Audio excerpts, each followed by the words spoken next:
welcome. We're Andrew and Sue, and we've been here since 1987. We chose this region because we were looking for a cool climate region, so it's got nice rolling hills and green pastures, and it's got fantastic forests all the way around it. Yeah, we just fell in love with the region as well. It was also a new area for wineries too, back in 1986, 87, so it was also nice to have a challenge as well.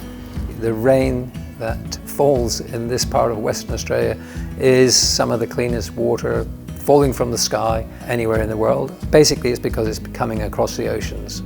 Carry loams produce something very special in the grapes, especially where the roots can go down a long way, but they have water when they need it. This is Andrew's dream before we left the UK. Although he's horticultural based, his dream was always to have a winery, so you could say it's a dream come true. Main grapes that we have in are Pinot, Chardonnay, Merlot and Sauvignon Blanc. We make small batches of wines, we're organic, I guess we're artisan producers. We also don't irrigate our grapes, they are dry grown. So we don't get very large crops, but the fruit that we get is very intense, and a lot of people recognize that straight away. This is the Chardonnay which we picked a while ago now. Some of the bunches were left, they weren't suitable, so we've only used the best grapes for the wines.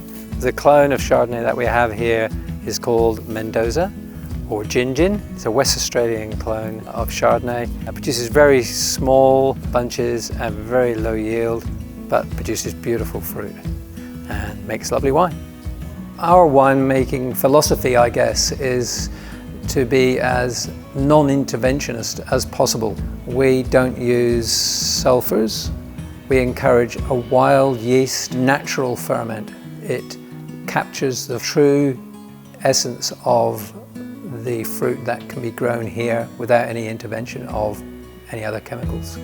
We try and follow some of the older traditional methods that have been used for centuries, and one of them is, especially with Pinot Noir, where it's a very sensitive wine. When we have to rack the wine, that is, we have to take the wine off the lees in the barrel, we basically just drill through the head of the barrel and tap the barrel with a stainless steel tap so that we can take the wine away without pumping. So we don't want to bruise the essence of that wine. We also started making cider when we built the winery. We were the first in Western Australia to make cider. I used to make cider in Devon and Somerset in the UK, so it was a natural extension of what we were doing with the winery. We grow a small amount of cider apples that come from the southwest of England. Some varieties like Browns, Dabinet, which is actually a French variety, Yarlington Mill, which is a real southwest variety.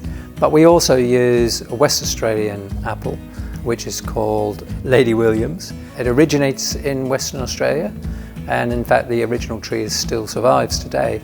It's a great apple for us because it keeps till the end of the winter, so it has some beautiful flavours. A cider apple is actually called a bittersweet apple. It's not ideal for eating at all. There's lots of tannins in the skin. They're quite acidic, but it does give a lot more body to the cider.